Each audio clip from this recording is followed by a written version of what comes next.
Our first group of presentations is a wonderful presentation that has been put together by the SWOG Statistical and Operations Center.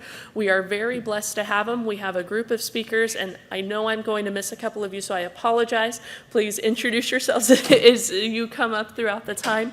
But to name a few of them, we have Cathy Rankin joining us, Yvonne Lackey, Phyllis Goodman, a Statistical Research Associate and Analytics Section Manager for SWOG Statistics and Data Management, and Megan Othus, who is an Associate Member, Division of Public Health Sciences at the Fred Hutchinson Cancer Center. So they have a number of topics to present to you today. This is another growing topic that we would really like you to evaluate and take a look at for us, because it's something that we would like to continue doing at each of the Oishi symposiums, is presenting different topics and different information that can really help nurses and CRAs operate at the site level on how we can improve. So if there are data management problems you've identified, things that have been found in audits, monitoring, anything like that, please let us know on the evaluations, and then we'll let Rodney know or Phyllis, and we will get that worked into the Oishi symposium. If you have any questions, please let me know. Thank you very much.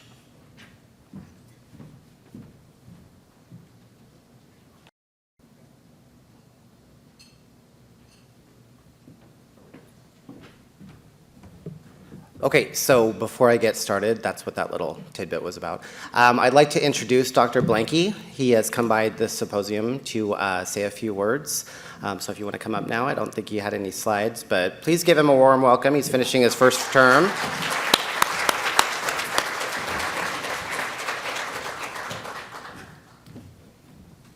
Good morning, and I will be brief, which I'm sure will make everybody happy. I came this morning to personally thank our CRAs and the institutions for your hard work on S0777. As you know, our collaboration with Celgene, which led to, or is leading to FDA registration, is actually the 15th time that SWOG's work has been responsible for approval of a new cancer drug. And of course, we've changed the standard of care hundreds of times without an actual new registration. So I just came because I'm so grateful that you are serving our mission to help those touched by cancer. I'm so appreciative of the work you do. That's it. Thank you.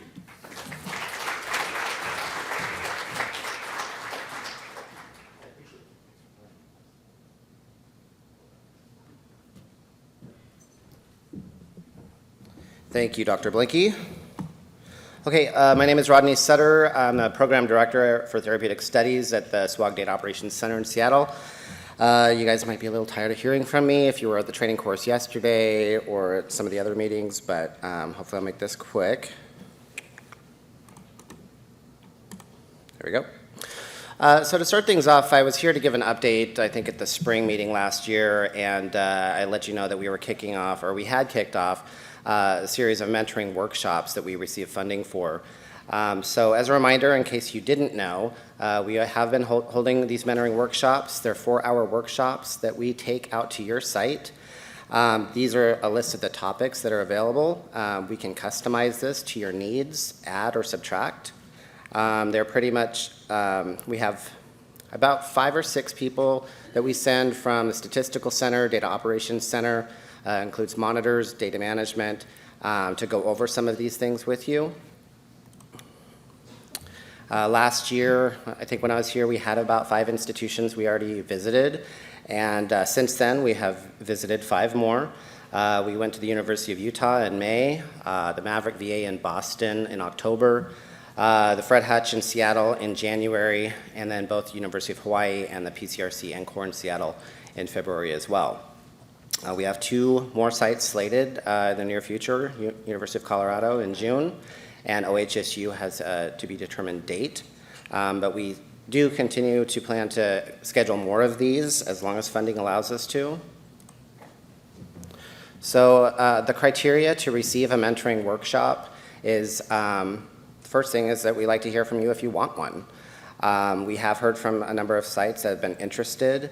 We take in consideration if you are a high accruing site, especially to any of our registration trials that we have. You may have, other needs that you would require a workshop, such as everybody has funding issues, and you can't always send everybody that you would like to these group meetings to receive training here. It might have a lot of staff turnover, or just general data management issues, handling your data, your expectation report, the queries. It's a great program. We've received a lot of good feedback from it so far. The facility requirements is to have a minimum of 12 to 15 attendees, have a facility or a room large enough to accommodate the attendees, and then just general AV equipment and internet connection. If you are interested and you have a need, please contact us. Donna Mera is the point person to coordinate this effort. Her email is here. I believe my slides are available on at the website in case you need to grab any email addresses later. So a few weeks ago, a number of us attended a SWOG training retreat in Chicago on April 13th. There were representatives from the Statistical Center Operations Office, Data Management Center, the Hope Foundation, and I think it's a group chairs. Anyways, I think it was a few months ago, a survey went out to all of membership asking about their training needs and what you think of our online training that we have available, what you use. We talked about that survey.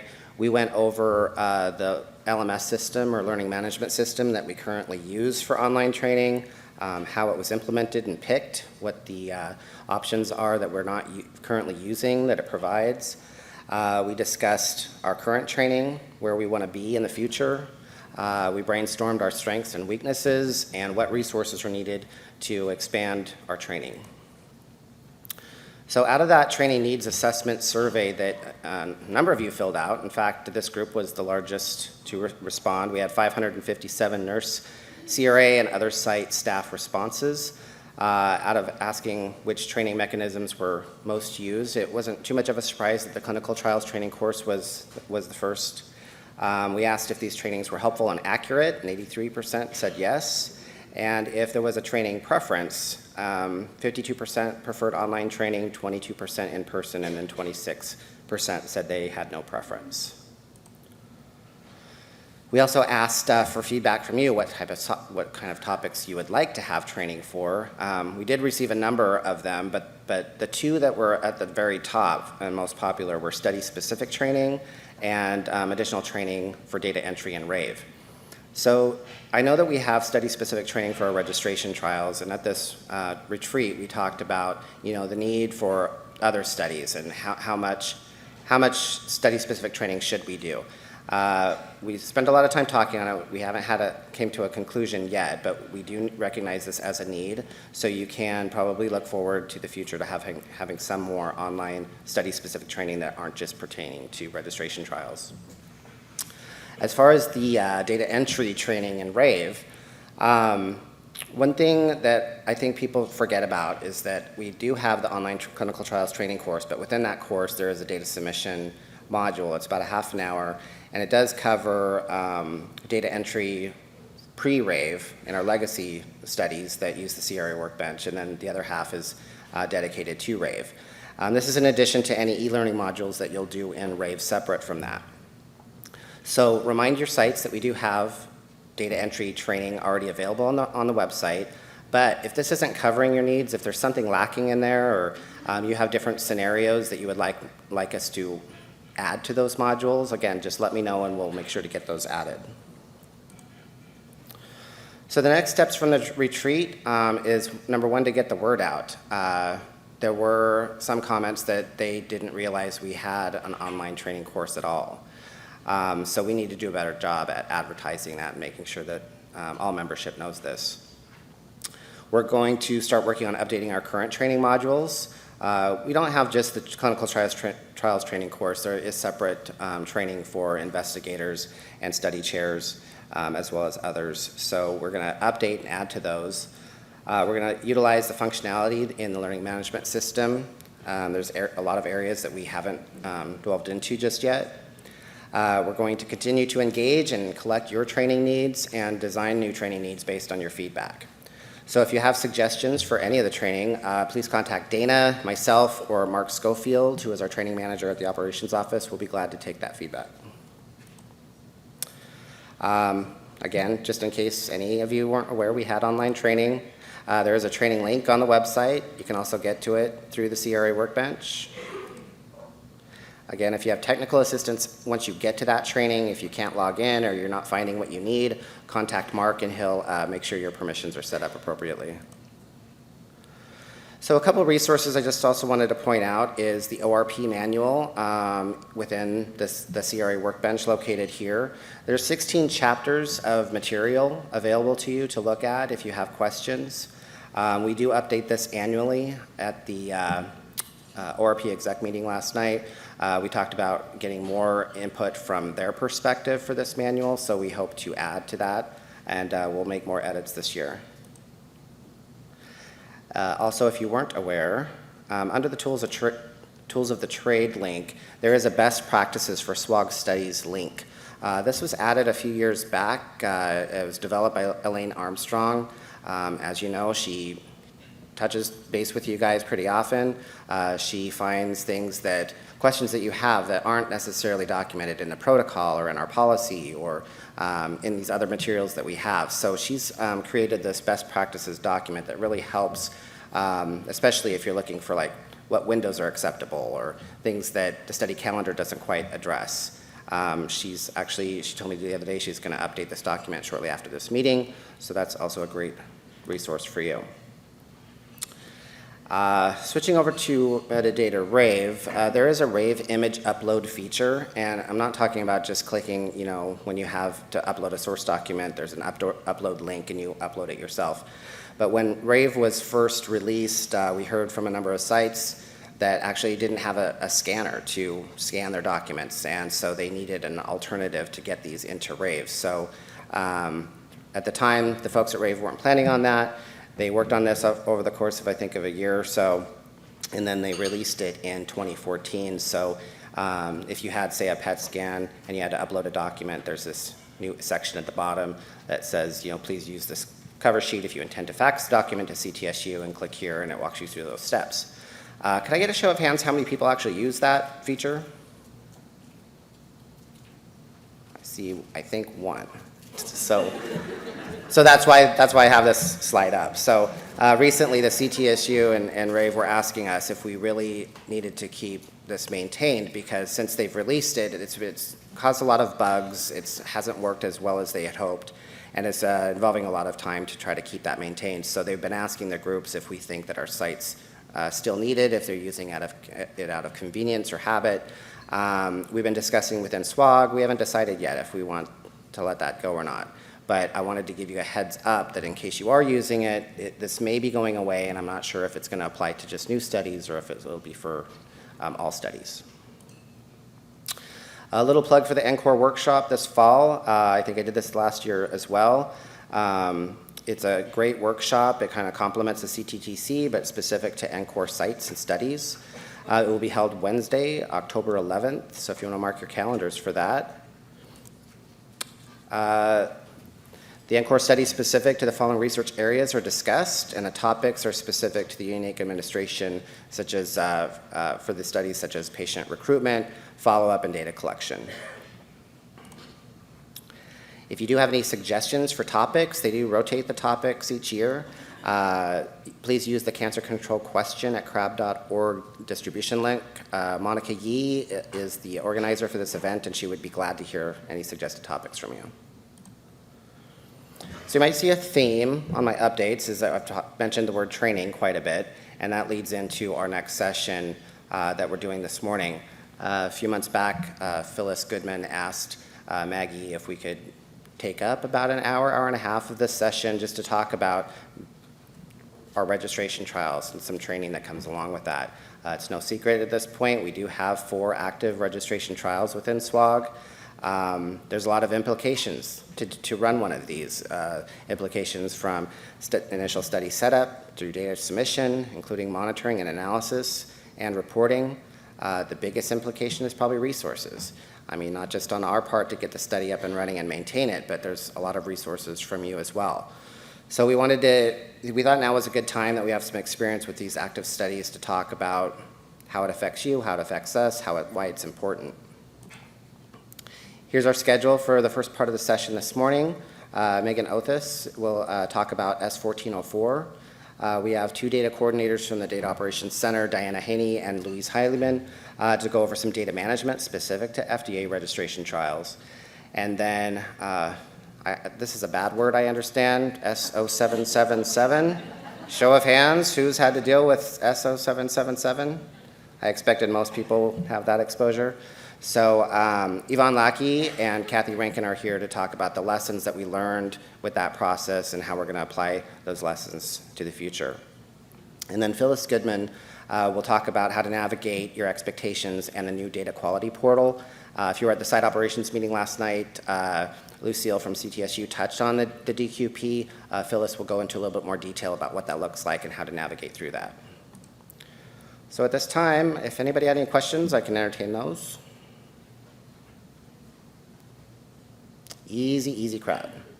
And I was going to introduce Dr. Blanky after this, but he's already been here. Thank you.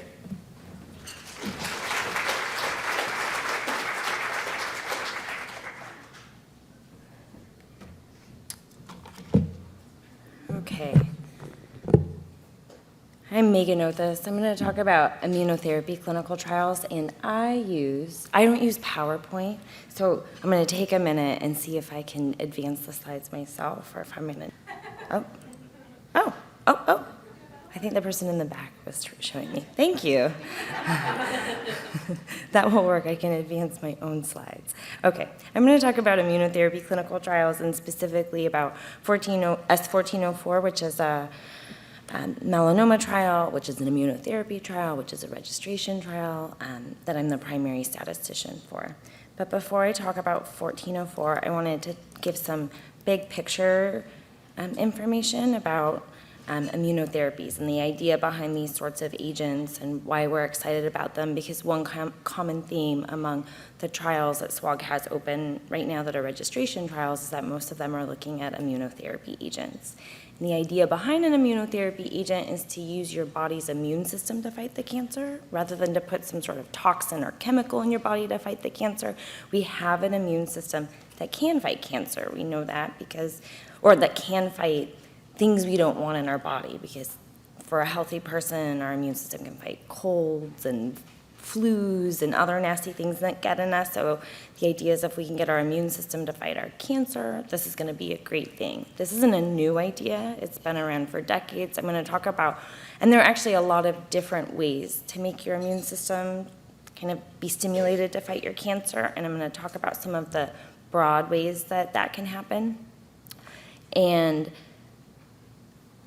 while it's not a new idea, there are some exciting agents that have been really effective lately in recent years, which is why now there's this big surge of these trials.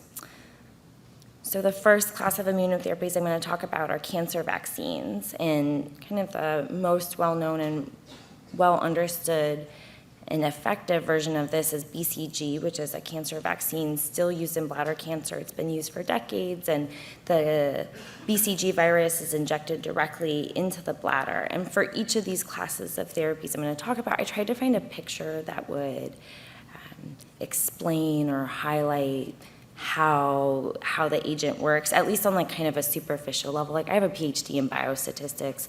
Like that's the level that I want it, is like a picture. But nobody actually knows totally how BCG works. It just does a lot of stuff. It like makes the immune system turn on, and I thought that this picture it's like confusing and kind of terrible looking in some sense because you don't know what it means, but I think that it adequately like describes the state of knowledge about this drug, that like it does a lot of stuff, but people don't know that well, so they can't make a very nice picture about it. Another class of therapies that's been around for several decades are cytokine therapies. Cytokines are proteins in our body that kind of make our body do stuff. And two examples of cytokine therapies that have been used fairly broadly across cancers are interleukin-2, IL-2, and interferon in the form of regular interferon, high-dose interferon, pegylated interferon, and they also, like all of these, make your immune system turn on. And so for an example, for IL-2, it makes you produce more B cells and T cells and natural killer cells, NK cells, which are the cells in your immune system which fight bad things, like things that shouldn't be in your body. We also have a part of our immune system that tells our immune system to calm down, to stop working so hard. It's done its job. Those are called T regulatory cells, and IL-2 makes those turn down. So like that combination turns up your immune system and can be very effective for some patients. Another example of a type of therapy that's been around for decades is an allogeneic transplant. It's most commonly used in leukemias and heme malignancies now, though it has been used more broadly in the past. But thinking it in like the leukemia case, like why people use it and think that it's effective, is because it's actually the patient's immune system that's cancerous and bad, like their bone marrow is producing cancerous blood cells. And the idea between an allogeneic transplant is to replace the patient's bone marrow with somebody else's bone marrow that's healthy, that can now produce a healthy immune system. So that's one thing. Now you don't have cancer in your bone marrow producing more cancer cells, but also one believed benefit of transplant is that if there's any residual leukemia in the body, that new immune system will be able to identify it as cancer and attack it and kill it. And that's can be called like a graft versus disease effect. And this is probably a good time for me to talk about toxicities associated with immune therapies, because if you have any experience with transplants, you're probably aware that they can make people feel pretty sick. And that's true across the board of all the immune therapies. When you turn your immune system on and make it try and fight cancer, you have the risk that it's also going to like fight you're the non-cancerous part of you, and it can make people feel really sick, and like so sick to the point that they might die. And so for all of these therapies, there's a balance of trying to allow the immune system to be activated, which may make a patient feel sick, but not get too active that makes them feel too sick. And that also the types of adverse events and toxicities you see with these are fairly unique. And so when I talk about 1404, I'll talk a little bit about it, but sometimes that comes then with additional burden on the sites in terms of letting us know more details about the adverse events than we do for all of our other trials, just because some people are very interested in really understanding these. A newer form of immune therapy is an oncolytic virus. There's only one of these kind of agents, methods approved right now. It's called TVAC, and it's approved in advanced melanoma. And the idea behind the virus is it gets injected into the tumor, kind of like the tumor vaccine, and then it wants to replicate like viruses do, but the virus has been cleverly engineered so it only replicates inside cancer cells, not inside a non-cancer cells. And it replicates so much that it makes like the cancer cell it's in explode. So that cell's dead, and now there are copies of these vaccine, a bunch of them, that can go infect other cells next to it and keep going. And the other idea behind this sort of agent is that it's a vaccine, so it should hopefully stimulate your immune system in the same way a regular vaccine that you get does. Or a virus, because it's a virus, sorry, I hope I haven't just been saying vaccine, but this virus will stimulate the immune system. In TVAC, it does do this really effective, down here, of like making the cancer cells explode. It in fact will like wipe out entire like large tumors through this process, but the immune system part of this hasn't been observed to happen yet, but it's still pretty early in understanding these agents. Monoclonal antibodies are a really big class of immune therapies, and they've also actually been around, some of them have been around for quite a while, but there are lots of trials in immune therapies. I work with 3 different committees in SWOG, and every one of the committees has multiple trials in monoclonal antibodies, and I'm pretty sure that might be just true across the board in SWOG. So there are 2 types of monoclonal antibodies. They're called conjugated and unconjugated, and my picture here is for blinatumomab, which is an unconjugated antibody. And the idea is that if we can find a marker on the cell, we call them if we can find an antigen on the cell, something on the cell that marks it as a cancer cell and not a non-cancer cell, and we can get our immune system to see that marker, that can activate the immune system and have it recognize that as a tumor cell and attack it and kill it. And so in B-cell malignancies, like in the lymphomas and leukemias, blinatumomab, so in those malignancies, many of those malignancies express CD19, just here in the red and blue. And T cells don't know to attack if they see CD19, but they do know to attack if they see CD3. And so blinatumomab makes that kind of like connection between the CD19 on the cancer cell and the CD3 that the T cell needs to see. So it can attach to the CD19 and then have just a CD3 express that then the T cell can know to come and attack.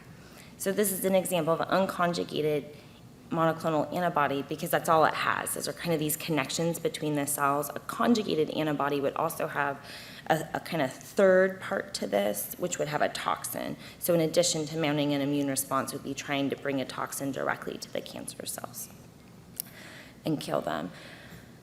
So I put up here CTLA-4 and PD-L1, which are monoclonal antibodies, but they are in this class of monoclonal antibodies we call checkpoint inhibitors, which are very exciting at the moment, and there are lots of trials in SWOG and around the country in them, so they're going to get their own slide and their own picture in just a minute. Another sort of immune therapy is CAR T-cell therapy, and this is the therapy. So I work a lot with the leukemia committee, and my husband's a public defender, and he doesn't know like anything about cancer or cancer research. Like he's just like Megan does math for cancer. He doesn't know, like, that's like the level he's at. But every single time he sees, CAR T-cell therapy are the leukemia trials that are in the news. Because he's always like, is this your trial? And I'm like, no, this is not my trial. Anyway, and they're in the news because they're, one, really exciting. So people are investing a lot of money and energy. And two, the therapies can make people really, really sick. And so they're also in the news in a bad way. And so CAR T-cell therapy is actually also a monoclonal antibody therapy, but like it's like personalized medicine to the nth degree. They take a patient's T cells, they figure out what their tumor cells look like, they essentially they make their T cells attach these engineered things to make them have like essentially monoclonal antibodies attached. They replicate them and then they put them back in the patient, and it can, and there have been extremely remarkable responses to this therapy, and so people are really excited about it, but like I said, it also can make people really sick, like all of these, but CAR T-cell therapy in particular. So for these newer therapies, there's still a balance, and people are still learning how to manage these patients. And I am unaware of any CAR T-cell therapies in SWOG, but I'm trying to be thorough. The last class of drugs I'm going to talk about are checkpoint inhibitors, which, like I said just a minute ago, are an example of a monoclonal antibody. And they're going to be last because this is the type of drug that's being used in S1404, the melanoma study I'm going to talk a little bit more about in detail. So the idea of a checkpoint inhibitor is that we have to have ways to tell our immune system what are our cells, like, and don't attack, so it can recognize other cells. And we express things called like these checkpoints. And so our normal cells can express like PD-L1 or CTLA-4, and our immune system sees that PD-L1 or CTLA-4 and says, oh, don't attack that. But the problem is that because cancer can be quite clever, many cancers have learned that if they express those same things, then they evade and aren't seen by the immune system and aren't attacked like they should be. And so these drugs come in and can kind of stop that. So here in this picture, and so you might hear like PD-1 and PD-L1 and anti-PD-1 and anti-PD-L1. And so the cancer cell has a PD-L1 antigen, and your T cell has a PD-1. So that's the difference. And then the antibody you can either target going to the T cell or going to the cancer cell, but so far people think it doesn't matter which one you target. Because it's going to end up with the same thing of not allowing the T cell to see the PD-L1 expressed on the cancer cell, which allows it to see all the other nasty stuff on the cancer cell and then attack the cancer. And similar with CTLA-4. So that's the kind of big picture of those, and I think almost all of the trials that SWOG has that are registration trials are using some sort of immunotherapy, and many of them are using actually these PD-L1 drugs and checkpoint inhibitor drugs. But now I want to talk a little bit about S1404. So S1404 is studying adjuvant therapy for melanoma. So it's patients who are diagnosed with stage 3 or stage 4 melanoma that could be surgically resected. So when they get on the trial, they're cancer-free. But they're at high risk for relapse. We're going to give them adjuvant therapy. In the United States, for the last 30 years, the standard of care has been high-dose interferon. And I talked about interferon as a cytokine therapy. So actually, all the drugs involved in 1404 on both the control arm and the experimental arm are immunotherapies. It's just, are the newer ones better, essentially? So high-dose interferon which is a cytokine therapy, has been used for decades. It makes patients feel really sick. You know, I sit on the statistics and I see almost no patients finish that year of therapy. Shortly after the trial opened, ipilimumab, which is a checkpoint inhibitor therapy targeting CTLA-4, was approved for treatment, approved in this indication also. So currently on our trial, patients and physicians can choose between those two standard of cares. And there's like a trade-off. Like the interferon people hate because it makes them feel sick. Ipilimumab comes with a risk of 1% to 2% of people who have it die. These are patients who are like cancer-free. So that trade-off it's not an obvious one, and the hope is that this experimental arm, pembrolizumab, which is a PD-L1 therapy, will be both more effective and also have less toxicity than the drugs on the control arm, and it's an FDA registration trial.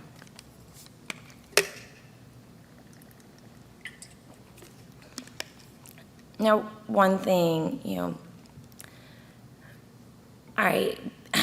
in my time at SWOG, I've been here for about 8 years, I haven't had many positive trials. We have a lot of null trials. And one thing about this trial is that even if it's null, there's a good chance this will still go to the FDA. So an FDA registration trial means that if we show a survival benefit with this trial with pembrolizumab, the FDA has said, we're going to approve this drug for treatment of this cancer. But because the control arm treatments are so not liked, they think they have a chance, even if it doesn't improve survival, but it's not worse, that the FDA may approve it. So no matter what, this is going to the FDA. And I had to make these slides well in advance, but accrual has been a lot faster than we expected for this trial, almost twice as fast as we expected. Which means it's going to close sooner than we expected, which also means that it's going to go to the FDA sooner than we expected. It all just, people are like, yay, it's so fast. And I was like, not really, It would have been, anyway, okay.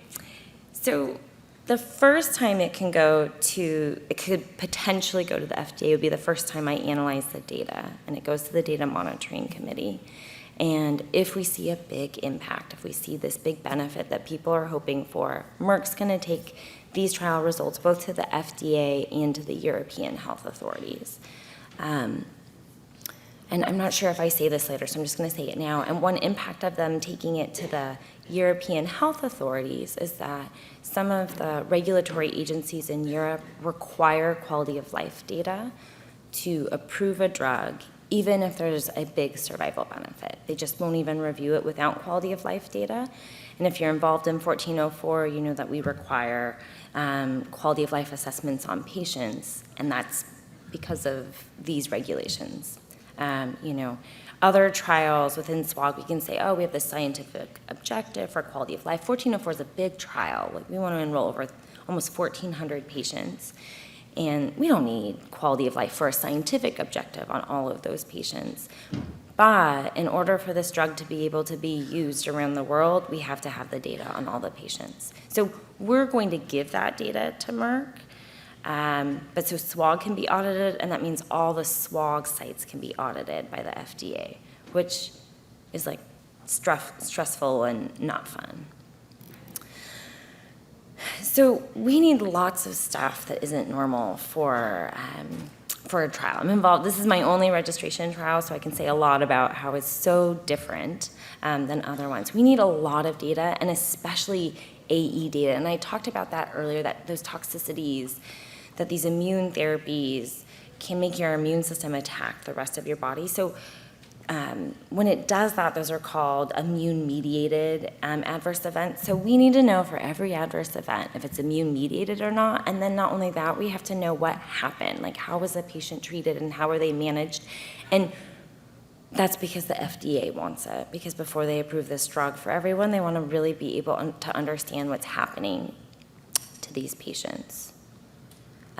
We can't have any missing data. And so I work on a lot of SWOG trials, and when it comes time to report them and we contact sites and say we really need this data, I can say, at least for me personally, I try and focus on the data. I really need to write up the paper and like get those study results out. If it's not super necessary, it's like not as high of a priority. And the hard thing about this trial is that everything has to be a priority. The FDA wants all the data, all of it. And if there isn't data, they want to know why there isn't data. Like if it wasn't done, we have to say why it wasn't done. We can't just say like, no, we don't have it, who knows? We have to like actually say why. We have to have all the scans, and we have to have all of the quality of life data. I was going to talk briefly, but I think I'm running out of time. So I'll just spend 1 minute talking about this and then be done. But PD-L1, so this is a PD-L1 therapy. It's targeting PD-L1. We're allowing patients on regardless of their PD-L1 status, because we don't know if PD-L1 status matters in the adjuvant setting. But we need to know it, and it's an FDA registration trial, so we have to have it on all the patients. So we'll make your patients like keep submitting specimens. This isn't, if this weren't a registration trial, we'd have you submit one. If it didn't work, fine, go on the trial. That's not an option, unfortunately, with the FDA. Then I show this again, and then I could talk, but I'll stop now so that the next person can talk about why we care about PD-L1. We think it could be important and scientifically interesting, but I don't think it's that important. So I don't think I actually have much time for questions, but I could probably take one while like the next person is coming up.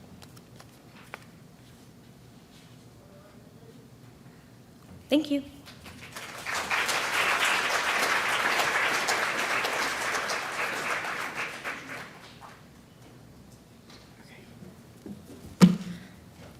Hello, everyone. My name is Louise, and this is Diana. We are two data coordinators at the SWOG Data Operations Center in Seattle. And we both work on trials that are called FDA registration trials. Diana works on 1404, which Megan just talked about, and I work on S1400 or LungMap. So we're going to give a brief overview of what a FDA registration means in the context of SWOG, and specifically as a CRA or nurse or data manager. We're going to offer some tips and resources about how to manage these trials from a data management perspective. So here's a brief overview of what we're going to talk about. We're going to start more general and then end with some specific examples and tips from S1404 and S1400. So what is a registration trial? Well, there's no one good definition, but basically when we say that it's a registration trial, it means that there are at least plans to submit the data for review at the FDA, sometimes depending on the result of the trial. And this would be a submission for either a new drug application or to expand the labeling of a drug. It's the company who will actually be submitting that data to the FDA, and we at SWOG are the scientific partners. We care about the scientific endpoint primarily, but we also need to provide the company with the full data that they need to go to the FDA if that's how things turn out. And these studies have also been reviewed by the FDA up front, and they have indicated that they see merit in the study design and they're interested in the results. So we know that there's at least that interest going forward. So the currently enrolling SWOG registration trials are listed here. S1400 and its sub-studies and S1404 have been around for a while now, so we've learned some lessons from those trials. And then S1418 and S1605 are newer trials that have recently opened in 2 different disease committees. And I learned from the protocol office that soon we'll be identifying registration trials on the protocol face page, the title page of the protocol. there'll be a little label saying this is a FDA registration trial. There are, higher standards for data and monitoring. So that's something to look out for in the future. All right, so what does this mean for you if you have one of those 4 trials open at your sites? We're going to go over some of the practical implications and some examples. Keep in mind, of course, that everything varies study by study to some degree. So in general, data procedures are the same as any other SWOG trial in that we use Rave to submit data, Open to register the patients, SWOG specimen tracking to track specimens, and we basically start from that same SWOG system for everything, and we've just added some additional tools and requirements. So there are increased data submission requirements, and that's probably the most significant difference between registration trials and other SWOG trials. We capture additional data on certain forms. These are some examples. For instance, they all have more detailed adverse event reporting.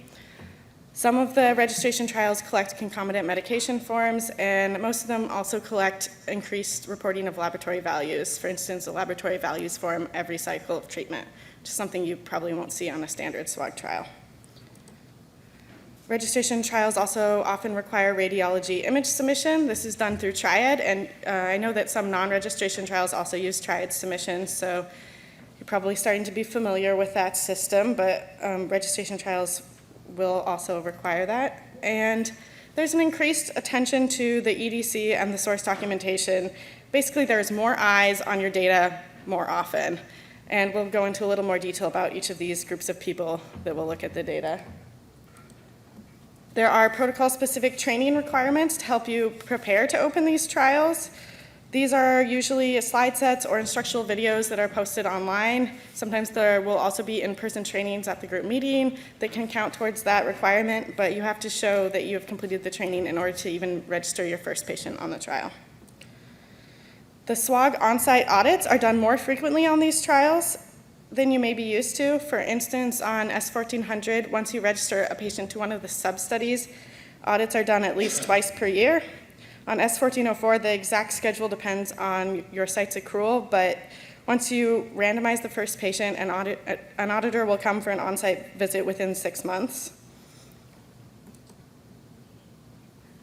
Sometimes we need to adjust our data reporting requirements as we continue, once the trial is open. So for instance, in LungMap, we had to change the design of some of our trials and open some new sub-studies based on approvals of drugs in the medical landscape.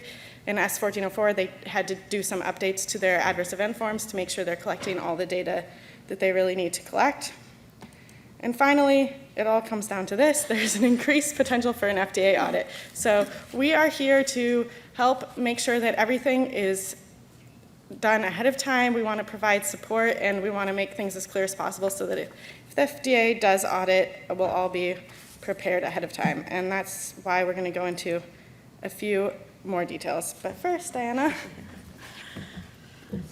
So with the increased request for submission of information, there's also an increased level of data coordinator review. So we also take a look at your data a lot more frequently than we would on a typical SWOG study, and there's also a lot more information for us to review. So these are a lot of the common queries that Louise and I went through and found that we leave, just so you can kind of get an idea of what kind of information we're really looking for. So with the addition, or with the increase in the review that we do and the more data fields, a lot of times you'll see that these studies in Rave come with an increase in the number of queries that you'll see. In addition to us going through and leaving queries, Rave is also, as I'm sure you guys are familiar with, Rave is also set up to generate queries for missing information. Because of this programming in Rave, it's really important to wait until the cycle is completely over before you enter any of your information. I know particularly with 1404 and our really long 12-week cycles, it's really, really tempting to go ahead and just enter information as it comes in, but it's, again, you'll end up with a lot of missing information in Rave. A lot of those fields will be left blank, which will end up generating a lot of queries that you'll have to go back and correct. This is especially important to note because we have we have a new feature in Rave called the Data Quality Portal. Phyllis Goodman's going to address that in a little bit, so I won't focus on that. But basically, all of these queries that are generated will count against your site on the Data Quality Portal. So again, important to wait till the end of the cycle so that you can enter all the information as completely as possible. These studies also come with what's called a centralized monitoring component, which is just another area of increased supervision for the information. This involves remote source documentation monitoring, so it typically requires the upload of all auditable source documents. Generally, this is going to be for the first 2 patients randomized at your site, although that is fairly study specific, and so when you're contacted about this monitoring component, they'll go into a lot more detail about specifically which patients they want you to upload information for. These are just a couple examples of documents that you'll be asked to upload. Again, study specific, and you'll be given pretty detailed instructions when you're asked to do this. So the last thing that's reviewed by these monitors is the timeliness of data submission in Rave. We want to make sure that because we're going to be doing analysis on these studies on a pretty quick at a pretty quick rate, we want to make sure that everything is in Rave as quickly as we can. This is a list of some helpful resources. We definitely understand that these studies can put a lot more burden on your sites, and we're really here to help in any way that we can. You'll notice that this list does include the auditors and monitors. They really, really are fantastic resources. They're so knowledgeable, so helpful. I know that the idea of an audit visit or a monitoring event is kind of daunting, but we're really, really just trying to make sure that we get the best quality data as we can, and that in the case that your site does get audited by the FTA, that you guys are as ready for that and prepared as you possibly can be. So I'll talk a little bit about a couple specific forms for 1404. This is just a very broad overview. Won't go into too much detail following Megan's presentation. But so I do want to touch a bit on the PDL1 tissue requirement. As Megan had mentioned, it is a requirement that we have valuable tissue results for all patients randomized to step 2 on the study. Tissue submission obviously is not a requirement just for registration trials, but it is such a key factor for 1404. So just a couple quick notes about this. We have a local pathology review form. This is a eligibility requirement for step 1 registration, and so the path review form does have to be completed and signed prior to registration to step 1 so that you can document that you have an adequate tissue sample to submit.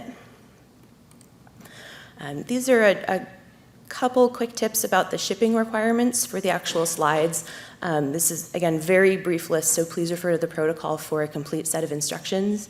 The one thing I really want to point out is that these slides have to be shipped refrigerated. You have to put a frozen gel pack in the shipment, otherwise the testing will automatically be canceled and you'll have to submit a new set of slides if you still want to randomize that patient.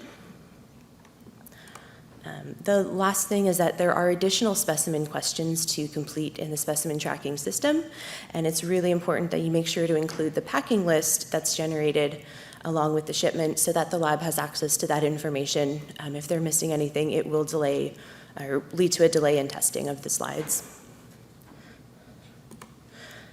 So one of the documents that you'll see for 1404 that you might not see for another SWOG study is the medical history form. This form is designed to capture information about a patient's medical history prior to the start of treatment. You should report all conditions on this form, even if you don't think it's going to be important within the context of the trial.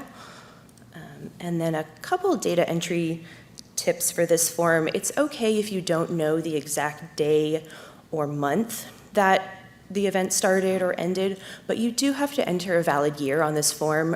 Rave will generate a non-conformant error if you leave the year blank or if you try to indicate it's unknown.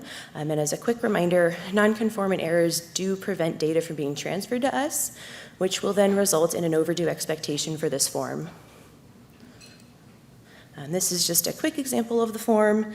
As you can see, you can enter unknown for the start date or the start day and the start month, but if you try to leave the year unknown, again, you will get that error that has to be corrected before any of this data is submitted to us. As mentioned, the requirements for adverse event reporting are a bit more detailed than you'll see on another SWOG study. We did recently change our adverse event form a little bit to reflect or to better capture the information that we want to get. So we added a couple fields that, again, aren't typically on an adverse event form for one of your SWOG studies. These are those forms that you'll see.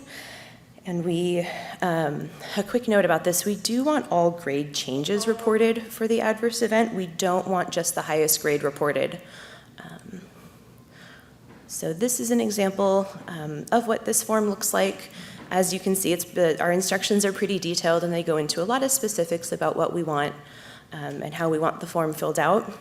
Looking at lines 2 and 3 on this example, you can see that anemia, because the grade increased, it's been reported as a separate adverse event rather than just reporting grade 4 overall. So the last form that's a little bit different for this study is the concomitant medication form. This form documents really any non-protocol medications that are taken while a patient is on treatment. And if you work on 1404, you might be familiar with this form, and you might know that it rolls out, or it's generated at 2 different times in Rave. So the first time is you'll get a general concomitant medication form once you randomize the patient to step 2, where you can record kind of all the more general medications, either that your patient is taking prior to starting treatment or that your patient starts taking while on study therapy. The second time that you'll see this form is when you indicate on the adverse event form that your patient is receiving treatment for an immune-related adverse event. We do want to capture that information, so you'll get a concomitant medication form that's specific to that particular adverse event. And here's a quick example of that form. As you can see, kind of similar to the adverse event reporting, we do want each separate dose reported. So if your patient changes doses, we do want you to indicate a stop date for the previous dose and then report the new dose on a separate log line. And I think that wraps up everything for 1404. This was a pretty general overview, so certainly if you guys have any questions about any of those forms or any of the other forms that you're not used to seeing, definitely let us know. And now Louise is going to go into a little bit about 1400. Thanks, Anna. So I'm actually not going to go into too much detail about the design of the trial. We have a couple more meetings during this week that's focused specifically on S1400, and I'll put those up at the end. So if you have interest in the study in general and where we're going in the future, please come by. But in general, S1400, also known as LungMap, is a master protocol or an umbrella trial for previously treated squamous cell lung cancer. There are multiple sub-studies open at a time, and patients are assigned to these sub-studies based on genetic testing. Currently, we have 2 sub-studies open. One is a biomarker-driven sub-study for patients with a certain genetic result on their testing. That's S1400G. And the other is a non-match sub-study, S1400I, for patients who do not have that marker. And S1400I actually used similar drugs to what Megan was talking about in her talk. Nivolumab and ipilimumab are both checkpoint inhibitor immunotherapy drugs. So I wanted to briefly talk about the tissue submission on S1400 because that biomarker testing is integral to the patient's treatment assignment. It is a very important step in the process. Similar to S1404, we also have a local pathology review form, and this has to be signed off by your local pathologist, confirming that there's adequate tumor content for the testing that's going to be done. And this is an eligibility requirement, so the form has to be completed prior to registration. In fact, the tissue submission is required within 1 working day following registration. So this just means that you should have your tissue on hand, it should have been evaluated, and you should be ready to ship it before you register the patient. Between consenting the patient and getting the tissue ready, you have plenty of time, but once you're going to actually register the patient and open, you should be ready to submit that tissue. And we use SWOG specimen tracking as usual, although we also have some additional questions that need to be answered within that system. All right, so instead of going into specific forms, I'm just going to talk about some resources we have developed for S1400 that you might not have seen before and where to find them. First of all, a great resource is our Site Coordinators Committee. They're actually meeting right now. I'm going to go back and talk with them after I finish this talk. So this is made up of, we currently have 10, but there will be eventually 12 nurses and CRAs that work on this trial at sites all across the country and one in Canada. And their job is to both be a resource for all of you for any questions you might have, and also a resource to the study team, including the PIs and the statisticians, as we develop the trial, work on forms, and make changes. We want their input, and that, by extension, we want your input. So please feel free to reach out to them, both with questions that you have, but also with any ideas you have for the trial. You can come by the open forum later today. We will have a table there, or email them at the email address listed here. I wanted to briefly mention this email that we have developed. It gets emailed quarterly to your institution's head CRA, so if you haven't seen it before and you work on LungMap, you might want to reach out and ask if they remember seeing an email with this subject line.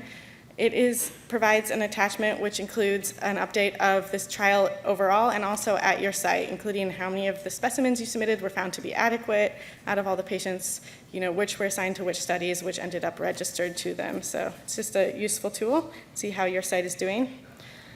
We have a lot of helpful tools on the protocol abstract page, especially under this S1400 resources link, and I highlighted some that might be especially useful to you at a site level. So there are example beacon builds for your drug orders. There are sample source documents that a site very kindly lent to us to provide as an example of what really good source documents look like for this trial. And there are some other resources as well. And finally, one of the resources that is posted on the protocol abstract page and is also on the ORP Manual is the Rave data entry guidelines. This was developed with rows from the QA department as well as input from sites, and I'll show you an example of what it looks like. I know you can't see the actual details, but we have pages that take screenshots from different forms and then provide information that is not actually on the forms themselves about what sort of information we're looking for in each field, anything that might be confusing, and then at the bottom, some tips about when those forms are due. So this is a really great resource. It's pretty recently been added to our protocol abstract page, both on SWOG and CTSU, and I just wanted to point it out so that everyone can take advantage of it. And finally, the last thing is here are a couple meetings where we will be talking about LungMap at the group meeting. This week, this afternoon, we have the ORP Open Forum, and we will be there along with the chair and the co-chair of the Site Coordinators Committee. We would love to talk to you about this trial. And on Friday is the LungMap update meeting where the whole study team, including the PIs, will be there and talking about where the trial is now, some results on previously closed sub-studies, and where we're going in the future. So we'd love it if you would come by and share any thoughts or ideas you have. Thank you very much. That's the end of that.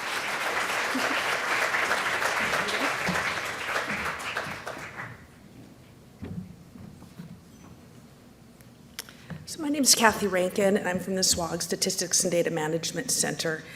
And we've heard a lot about some of our prospective regulatory trials. And I just want to give you an update on a study that I've been working with some of the SWOG statisticians in the myeloma committee on one of our retrospective regulatory trials.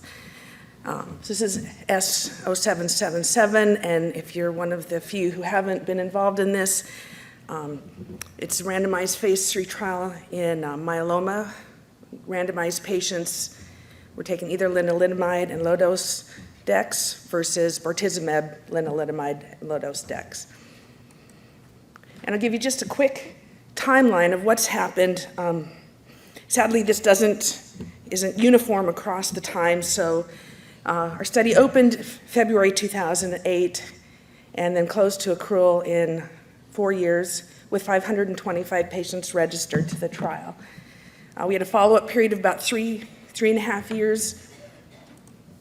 And then December 2015, ASH abstract by the SWOG Statistical Center was published saying this was a positive trial for the triple dose arm, or the triplet arm of the lenalidomide, dex, and bortezomib. So then last April or May, Celgene, the drug company that makes the lenalidomide, which happened to be in both arms, came to the SWOG Statistics Center, met with us, talked a lot about the trial and the details, and they decided they wanted to take this to the FDA for label expansion on lenalidomide. Okay. We've seen all the details of how much work it is prospectively to capture the additional information. Now we're stuck trying to go back retrospectively. We're not using Rave, we're using older systems that have changed over time, and we're asking now, as you know, for a lot more data. So back in April, we started transferring our data to Celgene so they could start looking at what we have and what's needed. So for the past year, Rachel's been providing our data to them. They've been providing queries back to us, going through a whole series of data cleaning, lots of queries. We have, in the last year, requested over 6,700 queries of our sites for the 500 patients. And I have to say, up until the end of March, less than 30 of those remained unanswered. Over 99% of these queries were answered, and I can only thank you and commiserate with the amount of work that you've done in getting that in.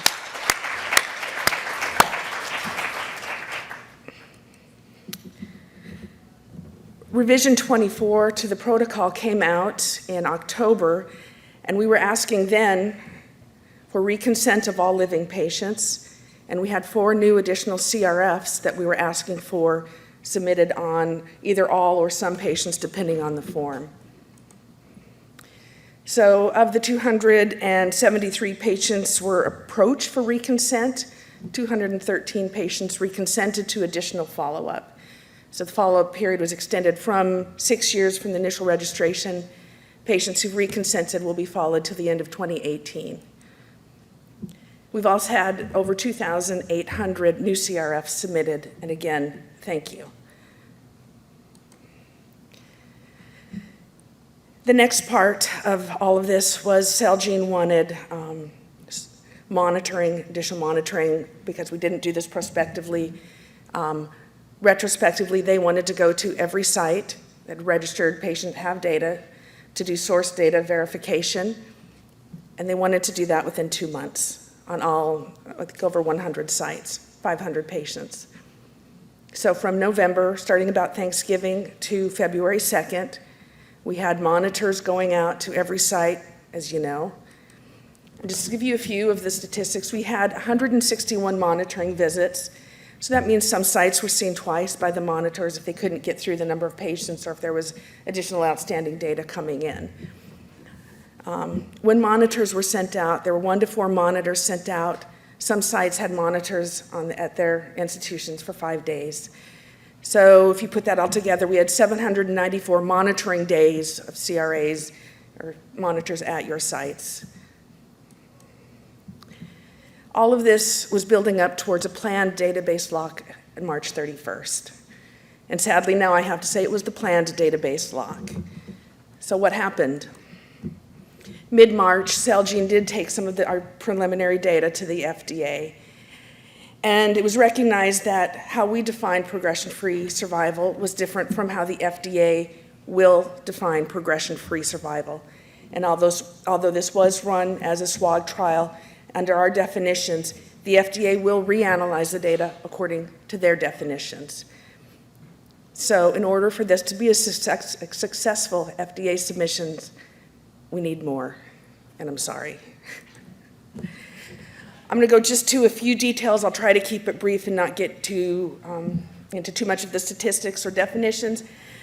But the original protocol asked for disease assessment forms to be completed every 3 months until the end of protocol treatment.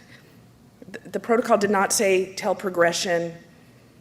So if we had patients that went off due to progressive, or went off not due to progressive disease, we asked for progression to be documented just on a regular follow-up form. That's a yes, no, the patient progressed, and the date. So this is what it looks like. If we have a patient randomized, and let's say they're going along successfully with no progressive disease, and at this red X here, if a patient went off trial without progressive disease, we would say, well, we don't have documentation of progressive disease. And then if we have out here at this end a death or a progression, SWOG would define this as we had an event out here and our progression-free survival would be as long as from registration until this event out here. Okay. FDA calls it different. Same patient. If we have the same randomization date, we have the assessments, patient goes off treatment without documentation of progression, we don't have these disease assessments, but FDA will say that the missing assessment means that it's not done. If we don't have documentation of it, then we're assuming it wasn't done.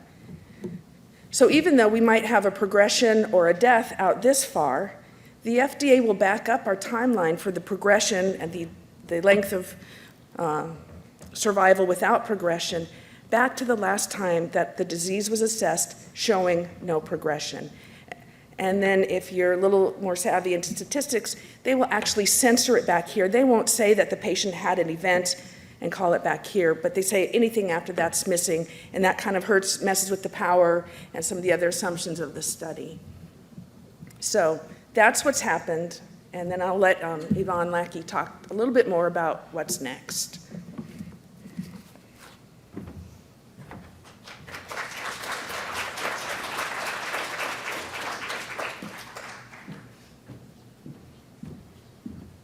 I get the boo hiss part of the presentation. So when they went back, they being Celgene, and talked to the FDA, and with this missing information with these baseline follow-up tumor assessment forms, we went back and looked at how many patients were missing this information. Almost half of the patients are missing that extra bit of information. So for about 250 patients, we need those completed BFTA forms for any disease suspicions until the patient progressed, okay? That means that Parexel is going to be returning to your site for 1 or more days to assist with getting this missing information and get it into our database. So while you were all probably flying here, there were a whole bunch of queries that were pushed out to your sites telling you what's missing. And so what we tried to do on those queries, for those patients that are missing these Bafuta forms, the query will tell you what the last date of the form is that we have in our database will be.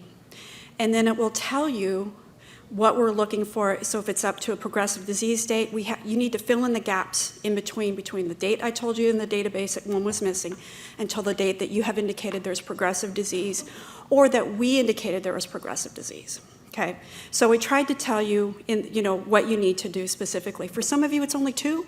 For some of you, it's 5 years worth of information that needs to be collected about every 3 months.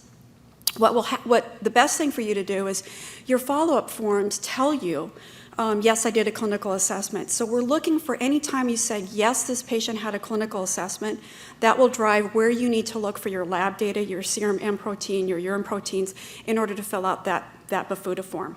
Okay, so we've tried to help you out. Talk to me a little bit after this if you need more information. But the important thing is Parexel is going to start contacting you again to get those visits going. And again, the hope is that Celgene wants to take this drug worldwide, so it has to go to the FDA first. Once they get it through the FDA, then it's going to the EMA, the European Medicine Agency. Once that happens, then the drug goes worldwide. And the EMA, Europe doesn't have this opportunity at all for myeloma patients. That's why there's such a push for this. The EMA only does transplant, so this offers a new opportunity for myeloma patients around the world. So, Parexel's coming again, woohoo. So you're going to start being notified very soon about cases requiring that new data collection. Again, it's already been pushed out. We will have a webinar in mid-May to again, talk to everybody because I don't recall the percentage, but a lot of the sites are non-SWOG sites that enter patients onto this study. They're going to start scheduling those visits, start looking now at finding conference room and things like this. And they'll be on site 1 or more days.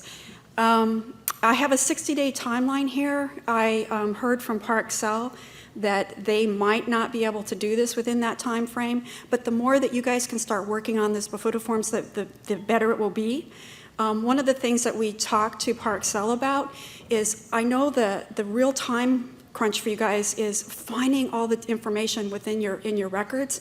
If you want, Parexel will come and they will tag the data for you. And then you go in and they won't enter the data on your behalf, but they'll find all of the labs that need to be entered with the corresponding dates. And then you can go in and put that onto the Bafuta forms and enter it. Okay, so that's one way that you can use the monitors to your advantage. Okay. I want to thank a few people. First of all, I want Katie. Katie was a new head CRA, and when they came to her site, she had a lot of patients on study and no real direction. As a new CRA, she hadn't been to the training, she didn't know what to do, and she did a fantastic job of walking through the information, making sure that things were right. I talked to her a lot, and she just was amazing with the quality of the data that she submitted.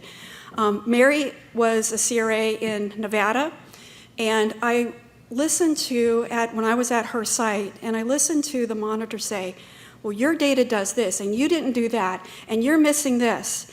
And she just looked at him very calmly and said, you keep saying you did this and you did that. I want you to know this was before my time. And I appreciate it if you would not be using the word you all the time. It's very hard for me to continue with this. She was so professional. It was just, I just was so proud of her, like I'm proud of all of you here in this room. And the last one is Marianne.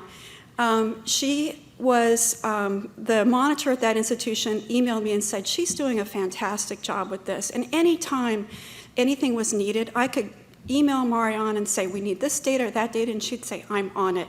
And she was the go-between for the nurses and the information and collecting that data and entering it. These are just examples of people who really went above and beyond. Everyone in this room has made a difference for these myeloma patients. The people I didn't mention, Sandy, Connie, Desiree, Keisha. I mean, everybody had a part in this, and I just want to thank everybody very much for all you've done and all that you still need to do. What might come up is, yes, we're pushing for extra funding that will come your way because of this new information. There's been a question about, now that we're asking for more information, do you have to go back to your IRB? The answer should be no, because this is already data that you've collected. It's just now we're asking you to put it on a form. So this isn't new data that we're collecting, it's just in a form. Last thing is, because we really thought we'd be done. So in the back of the room at the break, there's a cake. Thank you for all that you have done, and thank you for what you will do. Okay, thank you.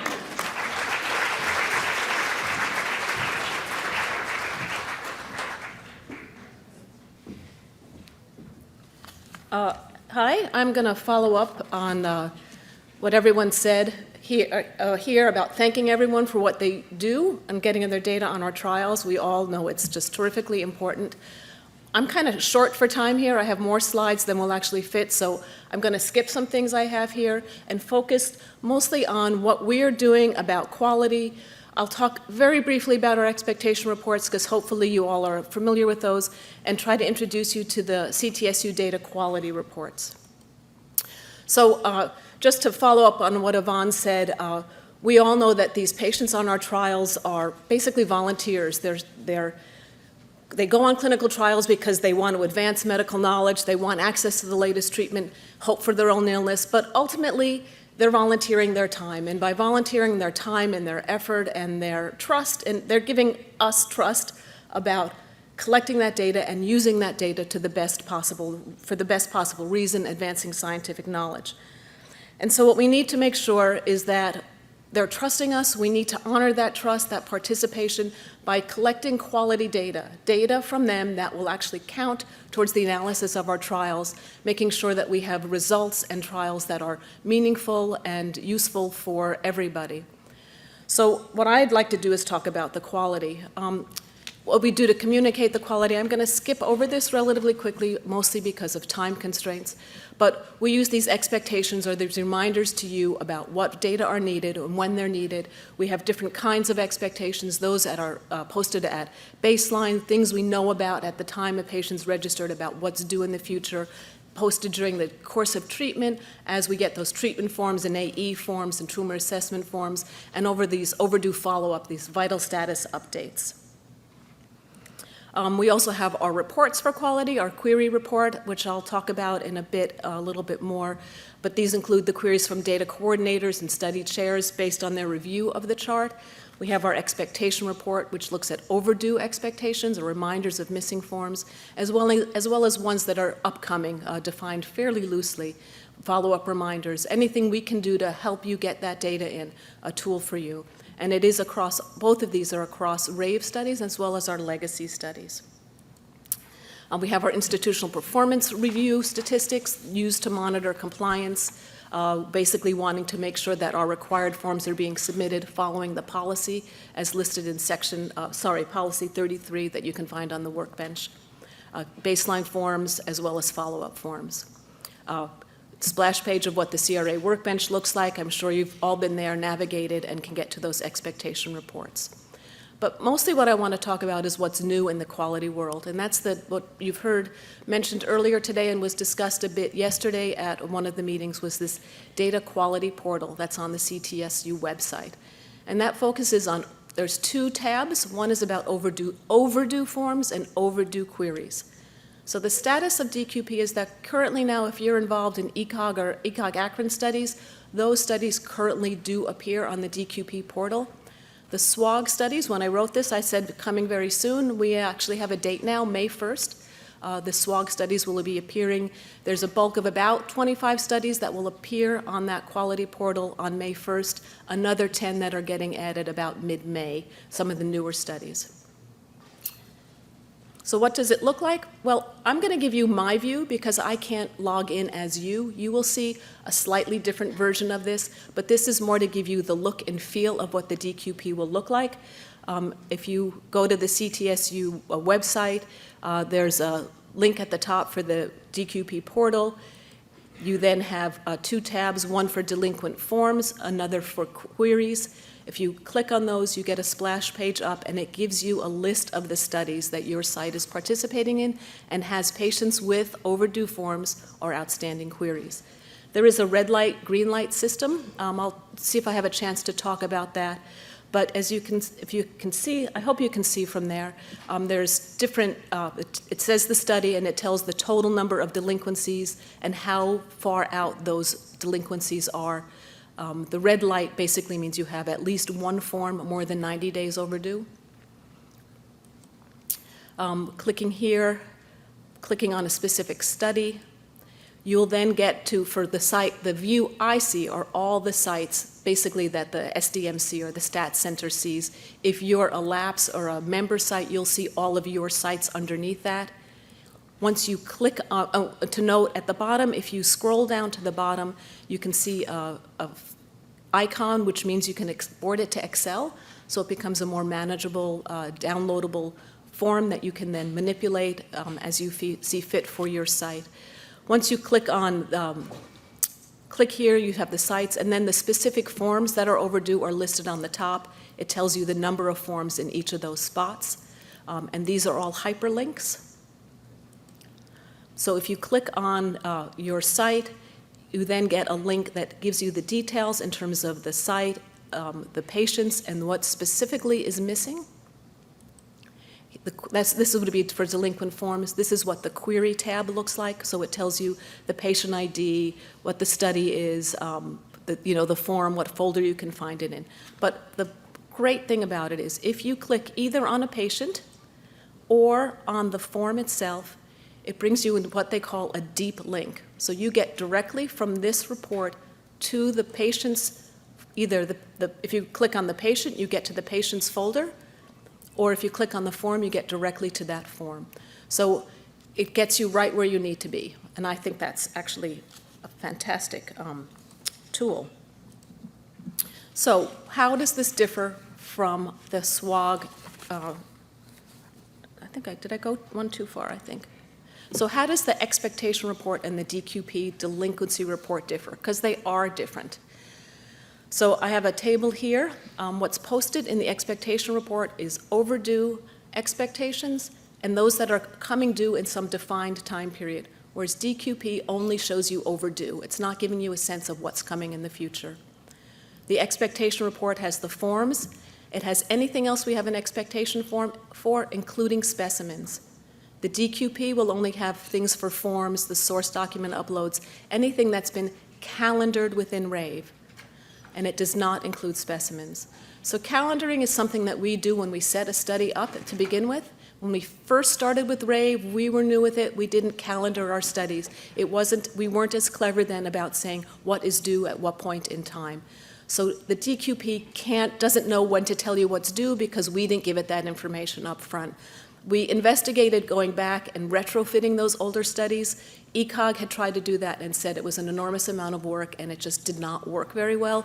So many of those studies have kind of already finished or they're not as active. We've chosen not to go back and calendar those studies. But more importantly, what's different is our definitions of overdue. So expectation reports, expectations have been around for my career, which is longer than I'd like to admit. An overdue expectation, when we post an expectation, we say something is due on a specific day. We don't take into account treatment delays. We say, if it's a 4-week cycle, we say that is due at 4 weeks, the next one is due 4 weeks later.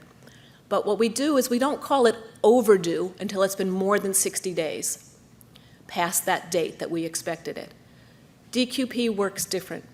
When studies were set up in Rave, how they calendar it is they say, okay, a cycle is 4 weeks, but the maximum treatment delay is 3 weeks, so we're not going to say it's due until 7 weeks, and then they start counting immediately from that 7 weeks. So we have different ways of defining overdue. How to access, currently expectation report is on the CRA workbench. We have a dynamic report that's updated in real time. The DQP is available via the CTSU, and it's updated nightly. When you pull up that first splash screen, it will tell you on the right-hand side when it was last updated. So if there might have been a delay, check that date if you feel like you submitted a form and it's not showing up. Once again, expectations reports are for Rave studies as well as our legacy studies, and DQP is currently only for Rave studies with calendaring. And as I said, about 10 studies don't have calendaring. So the query reports are also a little bit different. In some ways, it's different. The query report, the SWOG query report that you get from the CRA workbench includes only queries from data coordinators or from the study chairs, whereas DQP includes the queries from data coordinators, queries from auditors and monitors, as well as the metadata Rave system queries and the non-conformant data.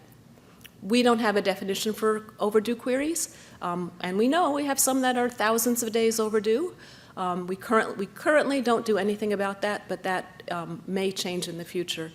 Overdue definitions on DQP is once a query is posted, it's expected to be resolved within 15 days, and then they start calendaring how long it's been from the time that query was posted to being overdue. Access, once again, via the workbench, CTSU. Once again, query reports, SWOG query reports are Rave studies plus legacy studies, whereas DQP is only Rave studies. So a couple of comments that I want to make. So delinquent forms for the DQP, we feel like it complements what we currently do for expectation and IPR. They are different, we recognize it. It's just another tool to use. That deep linking gets you more directly to what you need to know. As Diana talked about overdue queries, a couple of things here. Because of the way log lines are set up, if you have one missing lab value on a form, it will generate up to 5, 6 different queries because it's not just the value of the form, it's the units, the upper limit of normal, the lower limit of normal, the sample data, et cetera. All of those will then have a query on it. So when Diana says, and I told her to say this, but when I heard it, I kind of wanted to back up a little bit. The idea of trying to get ahead of your work by starting to submit a form, it's a great idea. I mean, we support getting ahead of the work. The only problem is, as she mentioned, is you get all of these system queries that you have for missing data. And what happens is not so much the metric that we're going to measure it on, but then when you need to correct it or add it in, it just creates more work at the back end, that now when you're putting in the missing data, you have to also answer another piece of information. It just creates more work on your end. So it's really that balance of, do I want to get ahead? Is it more important for me to start that field and that form, or do I want to deal with the queries at the end? We currently see these DQP reports as tools. We don't know the NCI's long-term plan for use, but I did talk to Lucille yesterday because I was beginning to feel a little paranoid about how are they going to use this. And Lucille definitely enforced the idea that these they see as tools. It's being rolled out. I know our rollout was a little later than expected because they discovered some issues on when the ECOG studies were out and it was implemented at sites. They found issues with it, so it took a little longer. They fixed those. But once again, as more studies are rolled out using it, you're the users and you're going to find issues. You need to let them know or let us know, and we'll let them know if you see a consistent thing that's not working or you don't understand. That means either we need more training or maybe that tool needs to be updated. If you can think of enhancements or ways that you would like to see, let us know. We are your eyes and ears. Now, I do have another topic, but I don't know what my time is like, and so I'm willing to. Okay. So I do want to circle actually back for 1404, which we talked about earlier. So at the time the data are given to Merck for their FDA submission, the number of delinquent forms and overdue expectations needs to be 0. That's right, 0. As of April 16th, as you can see, there were 858 delinquent forms and 2,600 overdue queries. So we recognize that is a lot of work on your part to resolve those as best you can. We will be working with you. If you can think of ways we can help you, please let us know. So I do want to talk a little bit about IPR. We are talking about restructuring what we do in IPR, and a lot of it is to be more in line with some of what's being done in DQP. We're going to revise some of our categories. The initial form set is going to be revised a bit, vital status update. We are going to start doing a form submission, a post-baseline form submission metric, which will include more than just what we currently look at are the adverse events, the follow-up tumor assessment form, and the treatment form. We'll be looking at any post-baseline forms, and we'll also be adding a post-baseline specimen submission, which I think may be a little bit further out. What we're going to do when we create these new measures is we're going to run them internally, concurrently, for a couple of months to assess the impact on sites. We don't want to create these new measures that all of a sudden create a whole lot of work for you. And once we figure out what those measures are and what the impact is, when we roll it out to the sites, we'll give you a couple of months as well to look at those revised definitions, see the impact, and try to minimize what the impact is on yourself. If we go ahead and we feel like this next version is useful and is a tool that helps us really find sites that need some extra support or work getting to their forms compliance, we'll look at revising Policy 33, which is the IPR policy. It does need to be approved by the Board of Governors, and given that the Board of Governors is populated by your PIs, we'll be sure that they'll be sure that we don't impact them too severely. So the general things that are different is in the initial form set. On the new one, we're expanding that list of forms to be included. In the past, we've really focused on forms that were critical for reviewing eligibility, but having a patient who's eligible that you can't assess their outcome in isn't particularly helpful either. So we're adding some other forms to that measure, forms that we need for eventual evaluation of endpoints. The other definitions are the same. The other big difference is currently now when we look at vital status update or follow-up, we have a measure for on-treatment patients and one for off-treatment patients. We're going to combine those into one with the same cut point. That follow-up on patients who are off-treatment is just as important. And then this introduction of this new measure for submission of forms, where we'll be looking at overdue forms, where our denominator will be what we're proposing right now, and we'll fine-tune it if we need to, is that our denominator will be all forms submitted in the last 13 months, plus any currently overdue forms, and the numerator is those overdue forms. So I just want to thank you all. I know what a terrific job you do and how challenging it is to collect these data. I mean, I've been going on some of these mentoring visits, and for a statistician, I'm used to looking at the data. I have to remind myself that those data are people and that those tick marks are people and those steps on survival curves are people. You live and breathe that all the time, and my ability to go out and visit you at your sites is a chance for me to meet you and understand some of the challenges you face, and I hope that when we develop these tools that I'm reflecting the challenges you face so that we can better help you. Thank you very much.